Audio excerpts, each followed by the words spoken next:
सरकारी स्कूलों का भविष्य क्या खतरे में है? संसद में पेश आंकड़े और नीति आयोग की रिपोर्ट ने शिक्षा व्यवस्था को लेकर गंभीर सवाल खड़े कर दिए हैं। पिछले 10 वर्षों में देश भर में 93,000 से ज्यादा सरकारी स्कूल बंद हुए या उनका विलय कर दिया गया, यानी औसतन हर दिन 25 सरकारी स्कूल शिक्षा व्यवस्था से गायब हो गए। और इसी दौरान सरकारी स्कूलों में पढ़ने वाले छात्रों की संख्या भी 2 करोड़ 40 लाख से ज्यादा घट गई है। आखिर इसके पीछे की वजह क्या है और इसका देश की शिक्षा व्यवस्था पर क्या असर पड़ेगा? एक रिपोर्ट।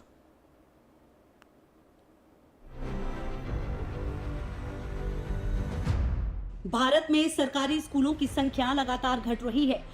शिक्षा मंत्रालय द्वारा लोकसभा में पेश आंकड़ों के मुताबिक 2014-15 में देश में 11,07,000 सरकारी स्कूल थे, जो 2024-25 तक घटकर 10,13,000 रह गए।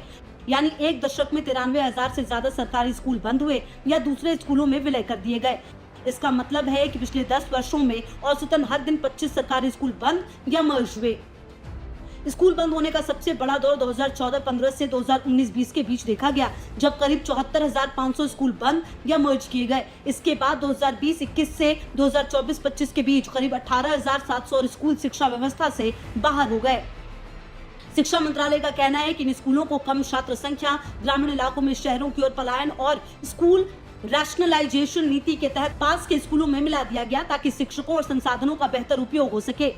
इन बंद स्कूलों का असर सिर्फ इमारतों तक सीमित नहीं रहा। संसद में पेश आंकड़ों के विश्लेषण के मुताबिक 2015-16 में सरकारी स्कूलों में 26 करोड़ 6 लाख छात्र पढ़ रहे थे, लेकिन 2024-25 में ये संख्या घटकर 24 करोड़ 59 लाख रह गई, यानी करीब 2 करोड़ 41 लाख छात्रों की कमी दर्ज की गई। राज्यों की बात करें तो उत्तर प्रदेश सबसे ज्यादा प्रभावित रहा, जहां 24,500 से अधिक सरकारी स्कूल बंद या मर्ज किए गए। इसके बाद मध्य प्रदेश में 22,000 से ज्यादा स्कूल बंद हुए और 2020 के बाद लगभग 6,900 अतिरिक्त स्कूलों का भी विलय किया गया। इसके अलावा उड़ीसा, झारखंड, पश्चिम बंगाल, राजस्थान, महाराष्ट्र, बिहार, पंजाब, उत्तराखंड और जम्मू कश्मीर में भी सरकारी स्कूलों की संख्या में उल्लेखनीय गिरावट दर्ज हुई। इस बीच मई 2026 में जारी नीति आयोग की रिपोर्ट भारत में स्कूली शिक्षा व्यवस्था, समयगत विश्लेषण और गुणवत्तापूर्ण शिक्षा के लिए नीतिगत रोड मैप ने सरकारी शिक्षा की कई दूसरी चुनौतियों की ओर भी इशारा किया। रिपोर्ट्स के अनुसार 2005 में जहां 71% छात्र सरकारी स्कूलों में पढ़ते थे, वहीं 2024-25 में यह हिस्सा घटकर सिर्फ 49.24% रह गया। दूसरी ओर निजी स्कूलों का दायरा लगातार बढ़ गया है और अब देश के 44.01% माध्यमिक विद्यालय निजी क्षेत्र में है।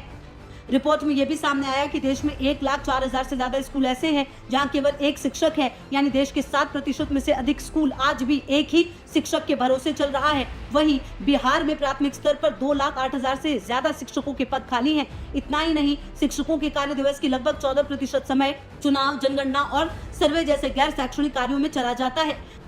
1.04 लाख एकल शिक्षक स्कूल, 7% स्कूल सिर्फ एक शिक्षक पर निर्भर। बिहार में 2.08 लाख शिक्षक पद खाली, 14% शिक्षण समय गैर शैक्षणिक कार्यों में।